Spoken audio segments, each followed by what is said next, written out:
Welcome back to Politique News. We bring you the geopolitical analysis that cuts through the noise. I am your host, Astrid Carter. Today, we are covering a monumental breaking development that has brought the Middle East to the absolute brink. In a severe escalation of the ongoing conflict, the Pentagon has officially dropped a stark nuclear warning to the Islamic Republic of Iran, establishing a non-negotiable military red line. As the United States and Israel continue their massive coordinated military campaign, officially designated by Washington as Operation Epic Fury, the stakes have never been higher. Top Pentagon officials, under the direction of Defense Secretary Pete Hegseth, have issued a direct ultimatum to Tehran. The message from Washington is unequivocal. Any attempt by Iran to reconstruct its highly enriched uranium stockpiles or any retaliatory strike against American naval assets in the Persian Gulf will trigger a devastating, catastrophic military response. This is no longer a localized dispute. We are witnessing a superpower actively dismantling the military and nuclear infrastructure of a regional heavyweight. But how did the diplomatic guardrails fail so spectacularly? What are the incompatible red lines that drove these two nations into open, kinetic warfare? And what does this mean for the stability of the global economy and the millions of civilians caught in the crossfire?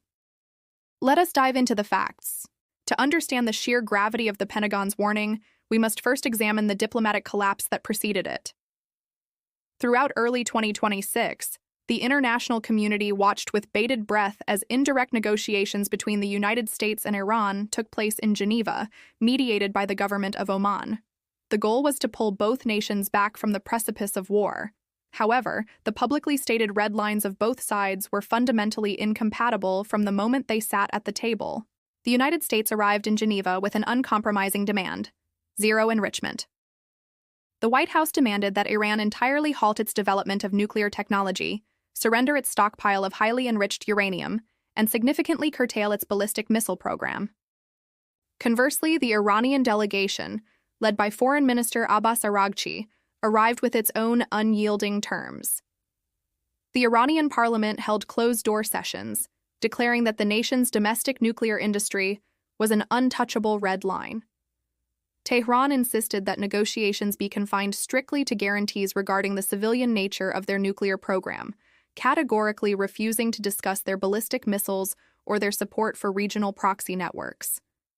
When intelligence reports surfaced in late February indicating that Iran had continued to stockpile enriched uranium, effectively crossing the American zero enrichment red line, the diplomatic window forcefully slammed shut. Negotiations were abandoned. Within days, the United States and Israel initiated Operation Epic Fury. This current military campaign represents a massive expansion of the hostilities we witnessed last year. To provide historical context, in June 2025, the United States and Israel launched Operation Midnight Hammer. That 12-day air campaign dealt a crippling blow to Iran's core nuclear infrastructure. Advanced bunker-busting munitions decimated the deeply buried enrichment facilities at Fordo and Natanz and destroyed critical metallurgy plants in Isfahan. Because those high-value nuclear targets were heavily degraded last year, military planners recognized that Iran's immediate threat had shifted. While Tehran's capacity to build a nuclear bomb was severely delayed, its offensive military capabilities were not. Iran had ramped up production of advanced weaponry, including the Khorramshahr-4 hypersonic missile, which is capable of covering 2,000 kilometers in just 12 minutes. Faced with a ballistic missile arsenal that could potentially overwhelm Allied air defenses, the Pentagon expanded its operational goals. Operation Epic Fury is not merely about nuclear containment. It is a systematic dismantling of Iran's entire offensive apparatus. Over the past week, American forces have targeted Iranian naval assets, crippled air defenses, and bombarded missile production sites across the country. The Pentagon's latest nuclear warning serves as the defensive shield to this offensive sword. By publicly drawing a red line around American troops and naval assets, including the USS Gerald R. Ford Carrier Strike Group and the recently deployed USS Tripoli, the United States is daring Tehran to retaliate, warning that doing so would invite the total annihilation of the Iranian military. As with all geopolitical conflicts of this magnitude, there are deeply conflicting narratives at play, and it is vital to examine them objectively.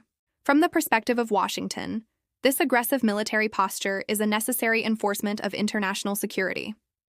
Defense Secretary Hegseth and American military commanders argue that Iran has routinely used diplomacy as a stalling tactic to advance its weapons programs. To the United States, Iran's refusal to curb its ballistic missile production and its continuous arming of proxy groups across the Middle East represents an existential threat to American allies, particularly Israel. Proponents of Operation Epic Fury argue that a strict, enforced red line is the only language that will ensure long-term regional stability. They view the military strikes not as an act of aggression, but as a preemptive defense mechanism to prevent a radicalized state from obtaining the ultimate weapon of mass destruction. However, from the perspective of Tehran, the American narrative is a thin veil for imperialism and coercion. Iranian officials, including Admiral Ali Shamkhani, have repeatedly stated that Iran's ballistic missile capabilities are a sovereign, defensive necessity that will never be placed on a negotiating table. To ask a nation to willingly dismantle its primary defensive deterrent while under constant threat of foreign attack is, in their view, a demand for unconditional surrender.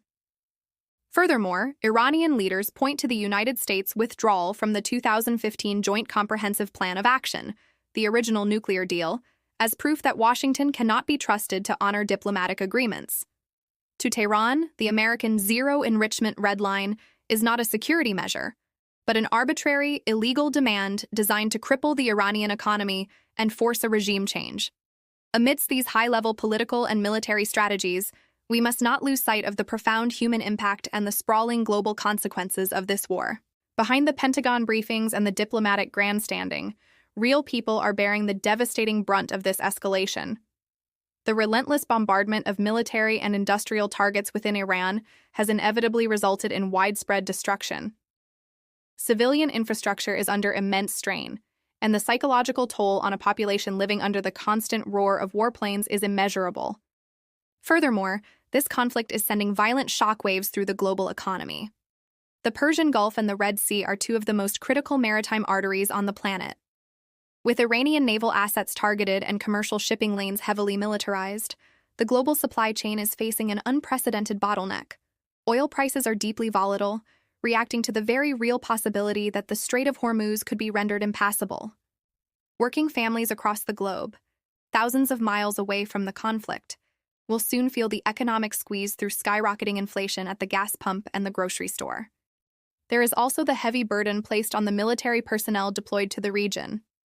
Thousands of American Marines, sailors, and airmen are currently stationed in a highly volatile, active combat theater. Military planners, including top generals at the Pentagon, have quietly expressed concerns about the immense drain on American munitions and readiness. A prolonged, grinding war in the Middle East risks depleting the very resources the United States might need should a conflict erupt in the Indo-Pacific. The human cost of this deployment and the potential for American casualties if Iran successfully retaliates weighs heavily on the public conscience. This brings us to a critical, perilous crossroads in modern global politics. The United States has drawn a definitive line in the sand, backing its nuclear warning with an overwhelming display of military force. But as history has consistently shown, military might alone rarely resolves deep-rooted, systemic geopolitical grievances. This leaves us with a set of thought-provoking, urgent questions for you, our viewers. First, can military force permanently eliminate a nation's nuclear ambitions, or do operations like Epic Fury merely delay the inevitable while guaranteeing a deadlier, more advanced future conflict? Second, by enforcing a strict zero-enrichment red line and systematically dismantling Iran's defenses, has the United States cornered Tehran into a desperate fight for absolute survival? And finally, what is the ultimate endgame for Washington? Is this campaign strictly about nuclear containment and deterrence, or are we witnessing the chaotic opening stages of an enforced regime collapse that will embroil the Middle East in decades of further instability? We want to hear your perspective on these complex issues. Drop your thoughts in the comments below, and let's get a thoughtful, critical conversation started. If you appreciate factual, deep-dive political journalism that looks at every angle without the sensationalism, please hit that subscribe button. Turn on notifications so you never miss an in-depth report.